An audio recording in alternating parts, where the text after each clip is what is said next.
বছরটি ছিল বিক্রম সম্বত ১৯০৮ শ্রাবণ ভাদ্র মাসের দিন। চারদিকে মুষলধারে বৃষ্টি ঝরছিল। তখনই মহাদেব শিব তাঁর লীলায় এক অলৌকিক মহাপুরুষকে সৃষ্টি করলেন। শিবজির তেজ থেকে জন্ম নিলেন এক যোগী, যার নাম রাখা হল বাবা নিরঞ্জন। বাবা নিরঞ্জন মহাদেবের আদেশ পেয়ে পৃথিবীতে নেমে এলেন। প্রচণ্ড বৃষ্টির মধ্যেই তিনি খড়ম পরে হাঁটছিলেন। জটাগুলি থেকে জল টপ টপ করে পড়ছিল, আর মুখে অলোক নিরঞ্জন ধ্বনি তুলে শঙ্খ বাজাচ্ছিলেন। তিনি ছিলেন একদম নিরাসক্ত, কেবল ঈশ্বরের নাম জপতে জপতে এগিয়ে চলেছিলেন। এইভাবে চলতে চলতে তিনি রাজস্থানের জয়সালমীর জেলার গিরাসার গ্রামের কাছে সোলাঙ্কারি ধানিতে গোবিন্দ সিংহের বাড়ির পৌঁছালেন। সেখানে গোবিন্দ সিংহের স্ত্রী গাভী দোয়া ছিল, কিন্তু আচমকা বাবার শঙ্খের আওয়াজ শুনে গরুটি ভয় পেয়ে লাথি মেরে দুধ ফেলে দিল। এ দেখে সেই গোবিন্দ সিংহের স্ত্রী রেগে গিয়ে বলল, এই সাধু, তুমি একেবারে ভণ্ড। এই গেরুয়া কাপড় পরে কপালে বড় তিলক এঁকে কেন ভিক্ষা চাইতে ঘুরে বেড়াচ্ছ? তুমি কি পরিশ্রম করে খেতে পারো না? বাবা নিরঞ্জন হেসে বললেন, মা, আমায় দোষ দিচ্ছ কেন? কিন্তু মহিলা কোনো কথাই শুনতে চাইল না, বরং ধমক দিয়ে তাকে তাড়িয়ে দিল। বাবা নিরঞ্জন হাসতে হাসতে সেখান থেকে চলতে লাগলেন।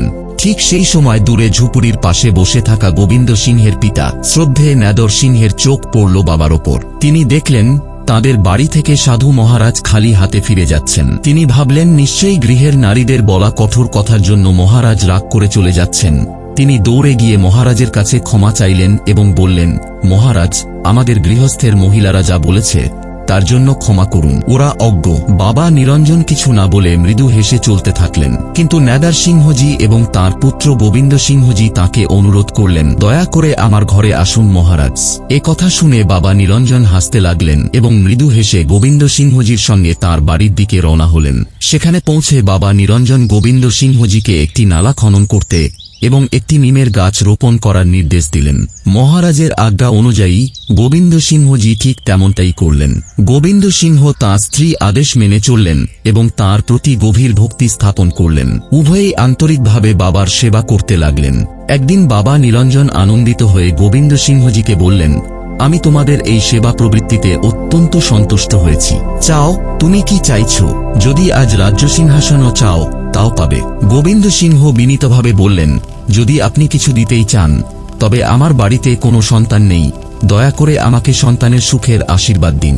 বাবা নিরঞ্জন কিছুক্ষণ ধ্যান করে ধুনির ভস্ম তুলে গোবিন্দ সিংহের হাতে দিলেন এবং বললেন, তোমার ঘরে শুধু একটি নয়, একাধিক সন্তান জন্ম নেবে, কিন্তু শর্ত একটাই, তোমার ঘরে যে প্রথম পুত্র জন্ম নেবে তাকে আমার শরণে সমর্পণ করতে হবে, তাকে আমার শিষ্য বানাতে হবে। সময় এলে তুমি তোমার প্রতিশ্রুতি ভঙ্গ করবে না। বলো, তোমার কি এতে সম্মতি আছে? গোবিন্দ সিংহজি বিনীতভাবে বললেন, জি মহারাজ। গোবিন্দ সিংহ সম্মতি দিলেন এবং প্রতিজ্ঞা করলেন, আমি কথা দিচ্ছি মহারাজ, আপনার অঙ্গীকার রক্ষা করব। সময়ের চাকা অবিরত ঘুরতে লাগল, আর ঠিক ৯ মাস পর অবশেষে সেই শুভ মুহূর্ত এসে উপস্থিত হল, যার জন্য গোবিন্দ সিংহজি, তার পত্নী এবং পুরো পরিবার অধীর আগ্রহে অপেক্ষা করছিল। তাদের আমিনায় আনন্দের কিলকারি প্রতিধ্বনিত হল। ৯ মাস পর গোবিন্দ সিংহের ঘরে এক পুত্র সন্তানের জন্ম হল। গ্রামে আনন্দের জোয়ার বয়ে গেল। শিশুটির নাম রাখা হল ভবুতা সিদ্ধ। ভবুতা সিদ্ধজির জন্মোৎসবে পুরো গ্রাম আনন্দে ভরে উঠেছিল। সর্বত্র খুশির বাতাস বইছিল। কিন্তু এই আনন্দ কখন তাদের হাতছাড়া হয়ে যাবে তা কেউই জানত না। কিন্তু সময়ের সাথে সাথে গোবিন্দ সিংহ ভবুতা সিদ্ধকে দিতে অস্বীকার করলেন। পুত্রস্নেহে অভিভূত গোবিন্দ সিংহজি তাঁর দেওয়া প্রতিশ্রুতি ভুলে গেলেন। বাবা নিরঞ্জন বারবার এসে তাকে মনে করিয়ে দিলেন, কিন্তু গোবিন্দ সিংহজি প্রতিবারই কিছু না কিছু অজুহাত দেখিয়ে সময় নিতে থাকলেন। ভবুতা সিদ্ধজির জন্মের ২ বছর কেটে গেল, তারপর ৫ বছর, এমনকি ১০ বছরও পেরিয়ে গেল। এই সময়ের মধ্যে বহুবার বাবা নিরঞ্জন গোবিন্দ সিংহজির ধানে এসে তাকে তাঁর দেওয়া প্রতিশ্রুতির কথা স্মরণ করিয়ে দিলেন। কিন্তু পুত্রস্নেহে অভিভূত গোবিন্দ সিংহজি প্রতিশ্রুতি ভুলে গেলেন।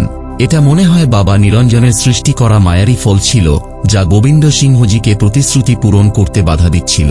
না হলে ইতিহাস সাক্ষী যে একজন রাজপুত নিজের প্রাণ দিয়ে হলেও নিজের দেওয়া কথা রক্ষা করে।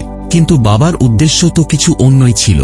এই সময়ের মধ্যেই ভবুতা সিদ্ধজি বেশ বড় হয়ে উঠলেন। বাবা নিরঞ্জন এবার গোবিন্দ সিংহজিকে কঠোরভাবে তিরস্কার করে বললেন, তুমি তোমার দেওয়া প্রতিশ্রুতিতে অটল নও কেন? তুমি কেন এখন তা পূরণ করা থেকে পিছিয়ে যাচ্ছ? তুমি কেন তোমার প্রতিজ্ঞা ভুলে যাচ্ছ? আমরা যদি দিতে জানি তবে নিতেও জানি। গোবিন্দ সিংহ কাঁপতে কাঁপতে বললেন, মহারাজ, শুধু একটু সময় দিন। আমি ছেলের বিয়ে দিয়ে তারপর ওকে আপনার হাতে তুলে দেব। বাবা নিরঞ্জন রেগে বললেন, ঠিক আছে, কিন্তু মনে রেখো সময় শেষ হয়ে আসছে। তারপর একদিন এক জরুরি কাজে গোবিন্দ সিংহজিকে 3 দিনের জন্য বাড়ির বাইরে যেতে হলো। এই সময় তাদের পশুর পাল বাড়ির বাইরে দাঁড়িয়েছিল এবং ক্ষুধা ও তৃষ্ণার কারণে চিৎকার করছিল। তখন ভভুতা সিদ্ধজির মা তাকে বললেন পশুর পালকে খাবার খাইয়ে আনতে। ভভুতা সিদ্ধজির মা তাকে সতর্ক করে বললেন, কালীনাড়ি জঙ্গলের কাছে এক জলাশয়ের ধারে একটি পুরনো খেজড়া গাছ আছে, সে ওই দিকে যেন না যায়। এই জায়গাটি অভিশপ্ত, কারণ এখানে এক পিভনা সাপ বাস করে। চলুন এখন আমরা জানি পিভনা সাপ আসলে কি। পিভনা সাপকে বলা হয় এমন এক রহস্যময় ও বিষধর সাপ যার বর্ণনা রাজস্থানী লোককথায় পাওয়া যায়। লোককথা অনুযায়ী এই পিভনা সাপ মানুষের নিঃশ্বাসের সাথে বিষ মিশিয়ে তাকে নিঃশব্দে মেরে ফেলে। স্থানীয়রা একে ফুকনি সাপ বলেও ডাকে, কারণ এটি কামড়ায় না, বরং নিঃশ্বাসের মাধ্যমে বিষ ছড়িয়ে মানুষকে হত্যা করে। একটি প্রচলিত বিশ্বাস রয়েছে যে পিভনা সাপ মানুষকে সরাসরি না কামড়ে, বরং গভীর ঘুমে থাকা ব্যক্তির বুকের ওপর বসে তার ফনা মেলে ধরে এবং তার শ্বাসের সাথে নিজের বিষাক্ত শ্বাস মিশিয়ে তার নিঃশ্বাসে বিষ প্রবাহিত করে, যার প্রভাব সূর্যের আলো পড়ার সঙ্গে সঙ্গে দেখা দিতে শুরু করে। শিকারীর মুখের তালুতে একটি ফোসকা পড়ে, যা সূর্যের কিরণের সংস্পর্শে আরও বাড়তে থাকে এবং ধীরে ধীরে তার বুকের ব্যথা তীব্র হয়ে ওঠে। এর ফলে শেষ পর্যন্ত ভুক্তভোগীর মৃত্যু ঘটে। কিছু চিকিৎসকদের মতে পিভনা সাপের রং বালির মতো হলুদাভ বা মিশ্রিত হওয়ায় এটিকে সহজে দেখতে পাওয়া কঠিন। কিন্তু আসল সত্য কি, আজ পর্যন্ত এ বিষয়ে কোনো দৃঢ় প্রমাণ পাওয়া যায়নি। মায়ের অনুমতি নিয়ে ভভুতা সিদ্ধজি তাঁর বন্ধুদের সঙ্গে পশুর পাল নিয়ে জঙ্গলের দিকে এগিয়ে চললেন, কিন্তু সেখানে ভালো ঘাস ছিল না। তখন এক ব্যক্তি ভভুতা সিদ্ধজিকে বললেন, কালীনাড়ি জঙ্গলের কাছে জলাশয়ের ধারে ভালো ঘাস হয়েছে। কালীনাড়ি নামটি শুনতেই ভভুতা সিদ্ধজির মনে পড়ে গেল তার মায়ের দেওয়া সতর্কবার্তা। কিন্তু 3 দিন ধরে ক্ষুধার্ত ও তৃষ্ণার্ত পশুপালকেও উপেক্ষা করা সম্ভব ছিল না তার পক্ষে। এই সব কিছু ভাবতে লাগলেন এবং ভভুতা সিদ্ধজি পশুদের নিয়ে জঙ্গলের দিকে এগিয়ে চললেন। বন্ধুদের সঙ্গে খেলতে খেলতে ভভুতা সিদ্ধজির দৃষ্টি হঠাৎ পড়ল দূরের প্রাচীন খেজড়া গাছের দিকে। তার মনে এক চিন্তার উদয় হল যে এই পিভনা সাপের জন্যই স্থানীয় লোকেরা এখানে আসতে সাহস পায় না, এবং হাতে লাঠি নিয়ে ভভুতা সিদ্ধজি সেই গর্তওয়ালা খেজড়া গাছের দিকে ধীরে ধীরে এগিয়ে গেলেন। তার বন্ধুরা তাকে বারবার থামানোর চেষ্টা করলেন, কিন্তু সফল হলেন না। তিনি লাঠি হাতে সাপের গুহার দিকে এগিয়ে গেলেন। ভভুতা সিদ্ধজি কারো কথা না শুনে গাছের কাছে পৌঁছালেন এবং পিভনা সাপের উদ্দেশ্যে রেগে বললেন, তোমায় এই জায়গা ছেড়ে চলে যেতে হবে। সাপটি ফনা তুলে বলল, কে তুমি যে আমায় এই স্থান ছেড়ে দিতে বলছো? ভভুতা সিদ্ধ বললেন, এই জায়গা তোমার নয়, তুমি চলে যাও। পিভনা সাপ তখন ভভুতা সিদ্ধজিকে বললেন, তুমি যেভাবে আমার ওপর রাগ দেখাচ্ছ এবং আমায় চলে যেতে বলছো, তাতে কিছুই হবে না। ঠিক তখনই ভভুতা সিদ্ধজি বললেন, তোমার ভয়ের কারণে স্থানীয় লোকেরা এখানে আসতে সাহস পায় না, তাই তোমাকে যে কোনো মূল্যে এই স্থান ছেড়ে চলে যেতে হবে। তখন পিভনা সাপ বলল, আমি চাইলেও এখান থেকে চলে যেতে পারবো না, কারণ প্রায় 600 বছর আগের কথা, আমি একসময় এক মানব ছিলাম, কিন্তু গুরুদ্রোহের কারণে অভিশপ্ত হয়ে সাপে পরিণত হয়েছি। আমি এবং আমার গুরুদেব এই জঙ্গলের পথ ধরে যাচ্ছিলাম। ঠিক সেই সময় আমাদের তৃষ্ণা পেল, তাই আমরা এখানে জল গ্রহণ করতে এলাম। গুরুদেবের মনে হলো যে এই স্থান বিশ্রামের জন্য উপযুক্ত। তার আদেশ অনুসারে আমরা কয়েকদিন এই খেজড়া গাছের নিচে আশ্রয় নিলাম। গুরুদেব যখন সিদ্ধি লাভের জন্য সাধনা করতেন, তখন সেটা দেখে আমার মনে কর্তার জন্ম নিল। সিদ্ধি লাভের আগে আমার অনেক কিছু শেখা বাকি ছিল, তাই গুরুদেব তাঁরই উপযুক্ত সময়ের অপেক্ষা করছিলেন। কিন্তু আমার ভুল ধারণা হলো যে গুরুদেব সবকিছু আমার থেকে লুকিয়ে রাখছেন। আর এই কপটতার বশে গুরুদেব যখন সিদ্ধি লাভের জন্য সাধনা করতেন, তখন আমি ঘুমানোর ভান করে ওনাকে দেখতাম, আর যখন গুরুদেব ঘুমাতো আমি উঠে ওনার বিনা অনুমতিতে ওনার মতো সিদ্ধি লাভের চেষ্টা করতাম। একদিন আমি যখন এইটা করছিলাম, তখন গুরুদেবের ঘুম ভেঙে যায় এবং গুরুদেব উঠে দাঁড়ান। আমি যে আমার নিজের গুরুদেবের সঙ্গে এই প্রতারণা করেছি এইটা দেখে ওনার চোখে আগুন জ্বলে উঠল। ক্রোধে তিনি নিজের কমণ্ডলু তুলে নিয়ে হাতের তালুতে জল ভরলেন এবং বললেন, কপট, দুষ্ট, তুমি নিজের গুরুর সঙ্গে এমন বিশ্বাসঘাতকতা করলে। একথা বলেই গুরুদেব তাঁর হাতের তালুতে থাকা জল আমার ওপর ছিটিয়ে দিলেন। ক্ষণমাত্রেই আমি এক বিষধর সাপে পরিণত হলাম। নিজের কৃতকর্মের জন্য গভীর অনুশোচনা অনুভব করলাম। আমি গুরুদেবের চরণকমলে লুটিয়ে পড়ে কাঁদতে কাঁদতে ক্ষমা ভিক্ষা চাইতে লাগলাম। আমার মুক্তির কোনো উপায় বলুন গুরুদেব, আমি কাঁদতে কাঁদতে প্রার্থনা করলাম।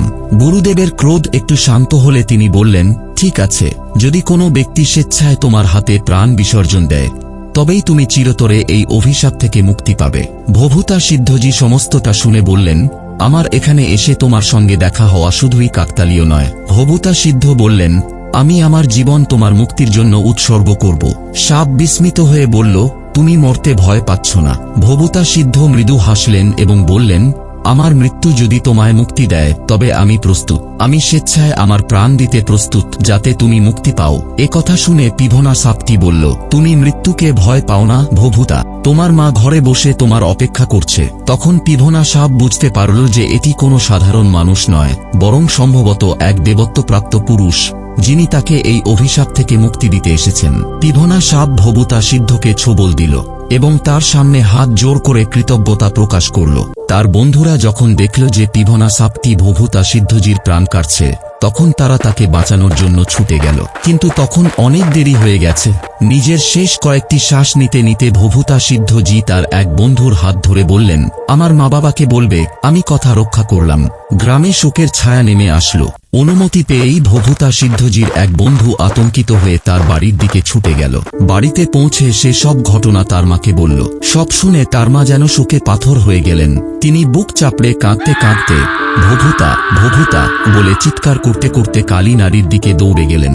মা যেই ভবুতা সিদ্ধজির কাছে পৌঁছালেন, দেখলেন তার নিথর দেহ শীতল হয়ে গেছে। তিনি বুঝতে পারলেন যে ভবুতা আর কখনো কথা বলবে না। কিন্তু একজন মায়ের মন কি এ সত্য মেনে নিতে পারে? তিনি চিৎকার করে কাঁদতে লাগলেন। সেই মুহূর্তে ভবুতা সিদ্ধজির পিতাও সেখানে এসে উপস্থিত হলেন। নিজের পুত্রকে এভাবে নিথর পড়ে থাকতে দেখে দুজনেই অসহায়ভাবে কাঁদতে লাগলেন। আমরা নিজেরাই দোষী, আমাদের ভুলেই আজ এই পরিণতি। মা কাঁদতে কাঁদতে বললেন, যদি আজ আমি ভবুতাকে পশুর পাল নিয়ে যেতে না দিতাম, তাহলে আমাদের সুখের সংসার আজ ভেঙে যেত না। আর ঠিক তখন সন্ধ্যা ঘনিয়ে এলো এবং সোলাঙ্কারি গ্রামের সমস্ত মানুষ কালী নারীর ধারে জড়ো হয়ে গেল। ভবুতা সিদ্ধজির মা তখনও মাটিতে লুটিয়ে কাঁদছিলেন আর বারবার জ্ঞান হারাচ্ছিলেন। আমার ভুলেই আজ আমার ভবুতা নেই বলতে বলতে তিনি ব্যথায় কুঁকড়ে যাচ্ছিলেন। তখনই আকাশবাণী শোনা গেল, নিজেকে দোষ দিও না হে মাতা, এটি বিধির বিধান ছিল। আমি তোমাকে বরদান দিচ্ছি, তোমার বংশে যুগে যুগে দেবতার আবির্ভাব ঘটবে। ভবুতা সিদ্ধের উদ্দেশ্যে এই কালী নারীর ধারে একটি মন্দির নির্মাণ করো এবং প্রতি বছর ভাদ্র মাসের শুক্লপক্ষের ষষ্ঠীতে এখানে মেলা আয়োজন করো। আকাশবাণীর এই কথা শুনে সকলে হতবাক হয়ে গেল। গ্রামবাসীরা ঈশ্বরের আশীর্বাদ মনে করে সিদ্ধান্ত নিল যে তারা ভবুতা সিদ্ধের স্মৃতিতে এক বিশাল মন্দির নির্মাণ করবে।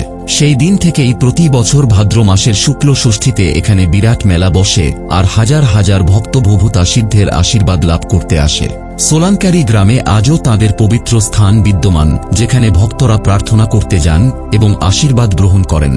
এই কাহিনী একদিকে প্রতিশ্রুতি রক্ষার শিক্ষা দেয়, অন্যদিকে আত্মত্যাগের প্রকৃত অর্থ বোঝায়।